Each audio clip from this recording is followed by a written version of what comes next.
And here we are in the Netherlands on the grid. A good crowd coming in. We're here with World Superbikes and the sun is shining. There's a very, very stiff breeze, but the series leader is on pole position. Defending champions Markus Schlosser and Marcel Fries alongside him on the front row. There 21, Benny Stroyer with Kevin Kolsch on board. Harry Payne and Mark Wilkes there, Lucas Wiesen, Thomas Hofer, and there Ted and Vincent Peugeot on the blue and white outfit. As the support crews leave the grid here. Red flag moving away, lights will come in. Everybody watching those lights, they need to, and when the lights go out they go, and shooting through from the middle. That looked like Benny Stroyer from the second row, getting a good start. Was indeed. We're on board with Benny Stroyer now, having a look. Tim Reeves flew through as well into second place. So Tim Reeves and Kevin Rousseau following Todd Ellis and Emmanuel Clement as they lead the pack round here. It was a good start initially for the Gustoil black and yellow outfit of Schlosser, but he got gobbled up into the first turn. 9 right-handers around here, 6 left-handers on this very, very long track. It's, 2.8 miles this track, as through goes Kershaw. Already that's Janusz Remsey and Weschelberger out of it. Unfortunately, a mechanical failure for them, but they will be back for sure in race 2 if they get it sorted.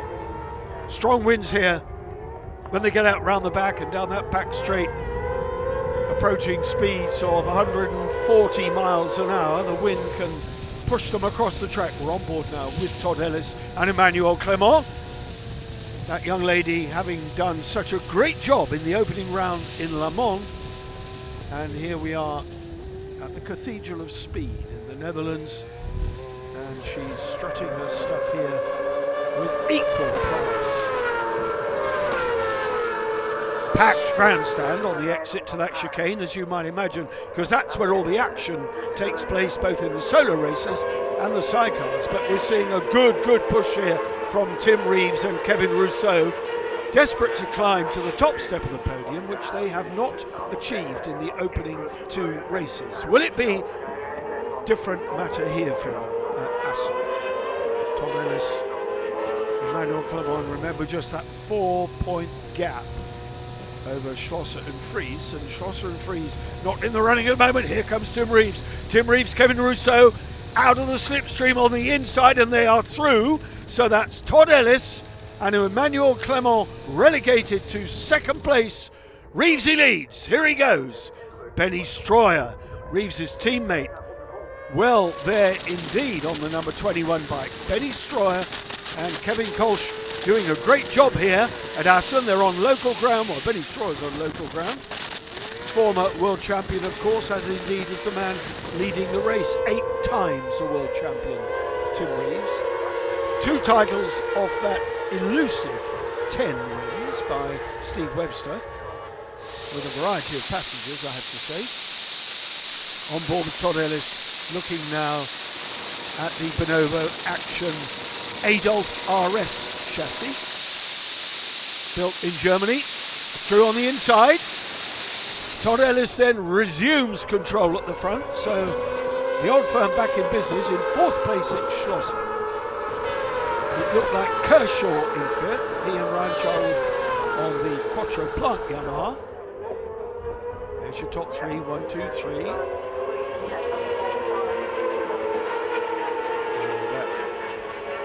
Harry Payne is in there as well. We're on board with Harry Payne and Mark Wilkes. Ahead of him, you've got Kershaw, and then it's Vincent Peugeot, is it not? No, it's not.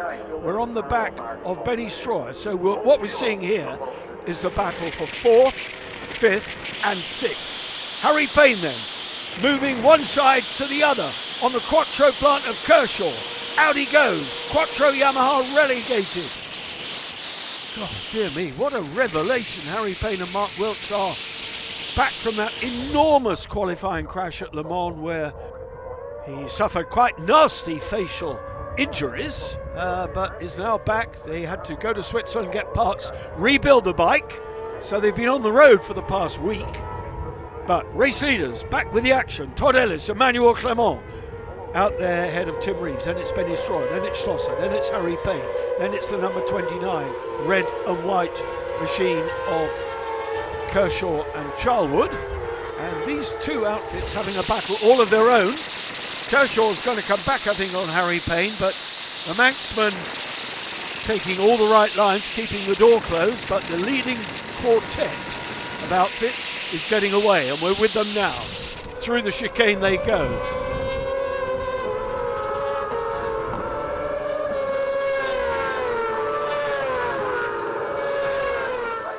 Ellis, Clement. A long way to go in this World Championship. 8 rounds. The next one after this, Spa-Francorchamps, the famous Ardennes circuit in Belgium, where these crews will be doing it all over again. We've got a strong contingent of French here, going quite well. Paul Église, for example, the number 33 crew. He and Melanie Farnier, another lady passenger, doing a great job. But we're with a lady now on the back of Todd Ellis, and through again goes Tim Reeves, with Todd Ellis just having a look, but Reeves has closed the door, far too wily to leave it open. Benny Stroyer, Kevin Kolsch still there in third. And Ellis has got the speed, Reeves has got the speed, and Reeves has all those years of experience over the 27-year-old. I won't say a novice, because he has grown immensely in 3 very short seasons. A difficult time through the COVID era when racing was curtailed in some parts of the World Championship almost a non-starter. And there Vinet out of it. Claude and Cyril Vinet, the number 9 outfit, they've been doing well. They did well in Le Mans, scored good points. Came here to Assen, quite well placed in the standings, but race 1 is over for the Frenchman here at the Cathedral Speed. On board with Benny Stroyer, Kevin Kolsch on another of the Adolf RS Yamahas, as ridden by the race leader Tim Reeves,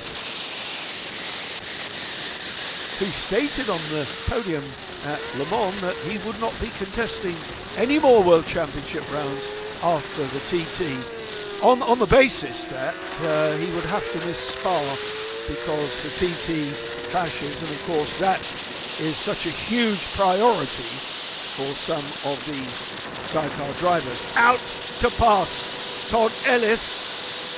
That's Benny Stroyer then, up to second place. Ellis relegated to third, so the 2 Bonobo action bikes are out in front.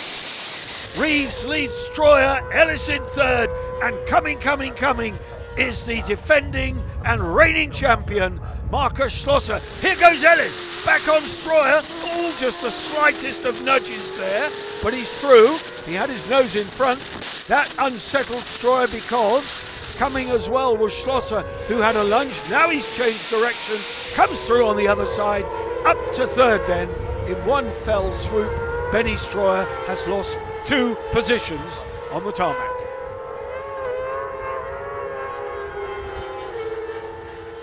These 4 then getting away. It's a 12-wheeler. Following them, a 6-wheeler in the shape of Harry Payne and Steve Kershaw. Kershaw it is. Harry Payne then now in 6th place. Race leader Tim Reeves. Has Todd Ellis got an answer? Well, he's almost alongside, showing his nose to the 8 times champion. But what he wants to be showing is his rear end, for want of a better word. And he's having a look, he's as close as he can be. These are near lap record speeds these guys are going at.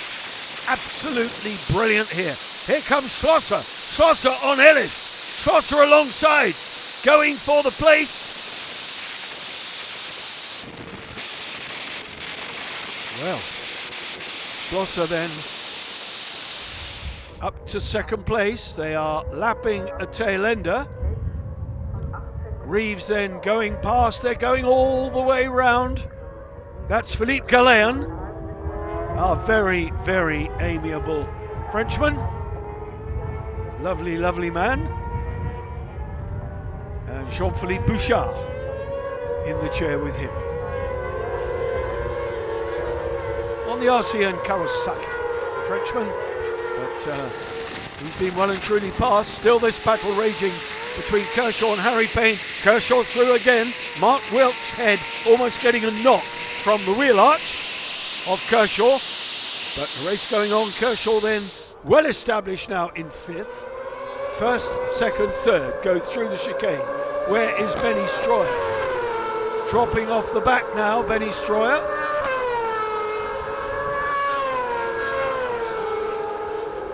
Kershaw is past. Kershaw is past.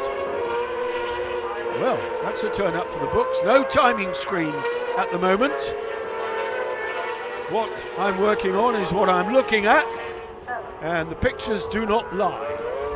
Schlosser in second, Ellis in third, Reeves in the lead.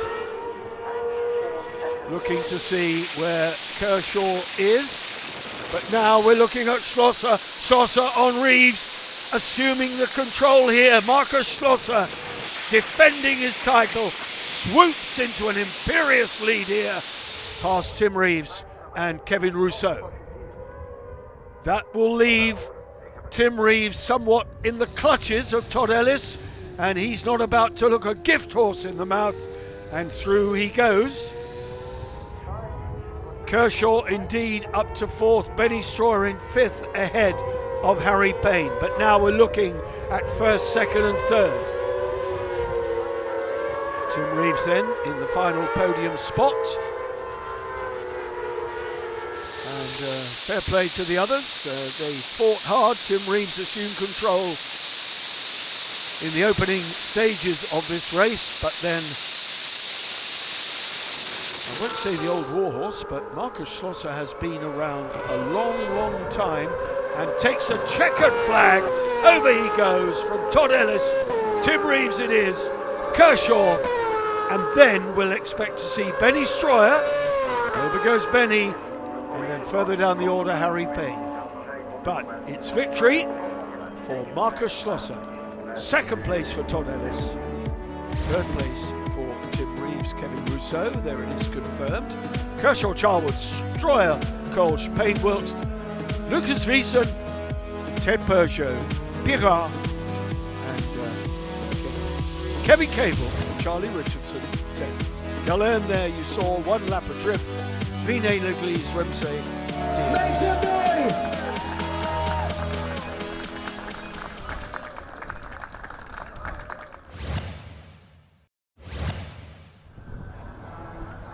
Well, after such a blistering opening race, the crowd were full of expectation ahead of race 2, and as the crews came to the line in their normal qualifying positions, of course, it was Todd Ellis who was looking indeed for another victory. Series promoter there, Roger Body, was on the line talking to Markus Schlosser about his success. Those two men raced together back in the day, would you believe? Such is the time that Schlosser has been on the world sidecar grid.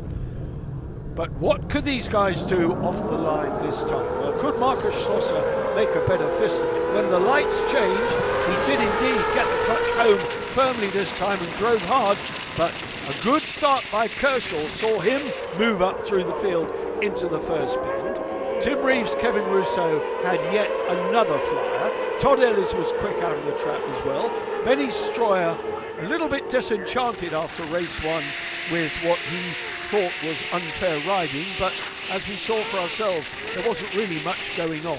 But Kershaw looked strong this time, absolutely fed up with being fourth. He was determined to do something about it. Lucas Wiesen started well. He and Thomas Hofer looking resplendent. Harry Payne got a cracker, and the opening lap was very, very close indeed. Todd Ellis moved past Tim Reeves into the lead and assumed control up the front with Kershaw still in third.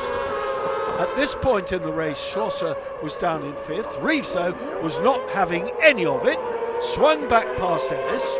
to reassume control. Benny Stroyer was chasing hard, but Ellis really wanted victory, as indeed did Schlosser, as indeed did Harry Payne. Everybody out there trying their socks off in the sunshine and the strong wind. Harry Payne, as I said earlier, was something of a revelation. He was very strong indeed.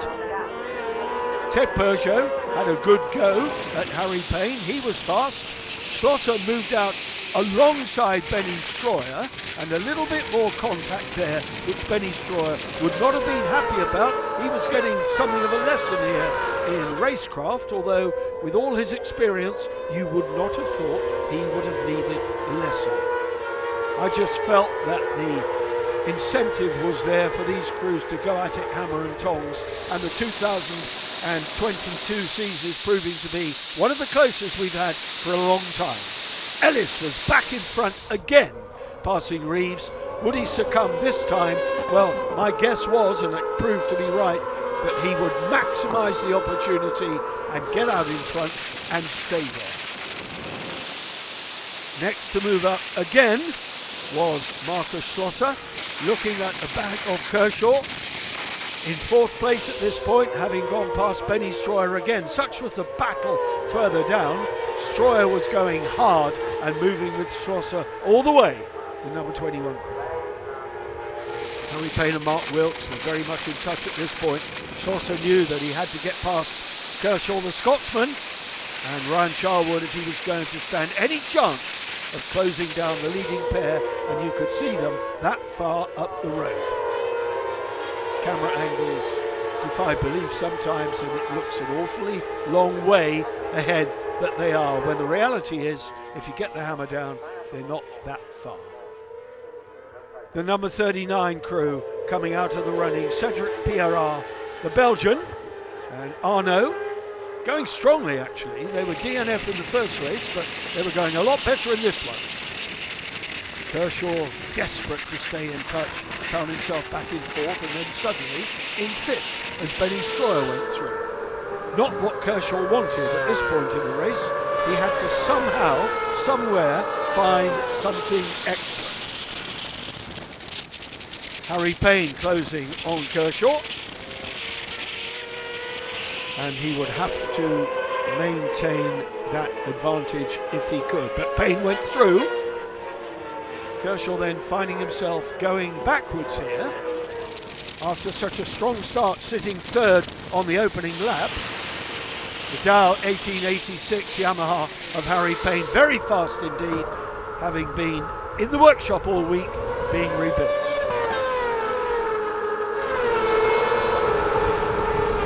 The battle at the front though, with Ellis and Clement clear now from Tim Reeves, was really giving Reeves now a problem because Schlosser was closing. Here though, we saw Harry Payne and Kershaw still fighting hard with Benny Stroyer just ahead of them.